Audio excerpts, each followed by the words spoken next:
ప్రజలకు మంచి జరగాలని కోరుకునేటటువంటి వ్యక్తులు, అటువంటి శక్తులు ఈ రాష్ట్రానికి అవసరం. కాబట్టి ఖచ్చితంగా పొలిటికల్ పార్టీ పెడతా ఉన్నాం. ఈరోజు శ్రీరామనవమి మంచి రోజు కాబట్టి మీ అందరికీ ఈ మాట చెప్పాలని చెప్పి, అది కూడా నిజామాబాద్ గడ్డ నుంచే మా సొంత ఊరు నుండే చెప్పాలని మిమ్మల్ని అందరికీ కూడా రిక్వెస్ట్ చేయడం జరిగింది. ఏప్రిల్ 25వ తారీఖు నాడు ఉదయం 10 గంటలకు ముహూర్తం ఉన్నది. కాకపోతే పొద్దున్నే 10కే ఉంది ముహూర్తం కాబట్టి మా కార్యకర్తలతో చేసుకుంటా ఉన్నాం. మేడ్చల్లో మునీరాబాద్ అనేటటువంటి ఒక ఊరిలో, మేడ్చల్లో మునీరాబాద్ అనేటటువంటి ఒక ప్లేస్లో ORR దగ్గర ఉంటుంది. చాలా పెద్ద ఫంక్షన్ హాల్ దొరికింది, 20 ఎకరాలు ఉన్నట్టుంది.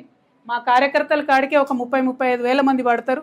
మిగతా జనరల్గా పబ్లిక్ మీటింగ్ మళ్ళీ పెట్టుకుంటాం పొద్దున 10కి కాబట్టి మా జాగృతి వాళ్ళు సిస్టమేటిక్ కార్యకర్తలు, ప్రతి గ్రామంలో ఉన్నటువంటి జాగృతి కార్యకర్తలు, ఉద్యమకారులు, ప్రజాస్వామ్యవాదులు, ఈ రాష్ట్రంలో రాజకీయాల్లో మార్పు రావాలనుకునే వాళ్ళందరినీ కూడా మనస్ఫూర్తిగా ఆహ్వానిస్తూ ఉన్నాం.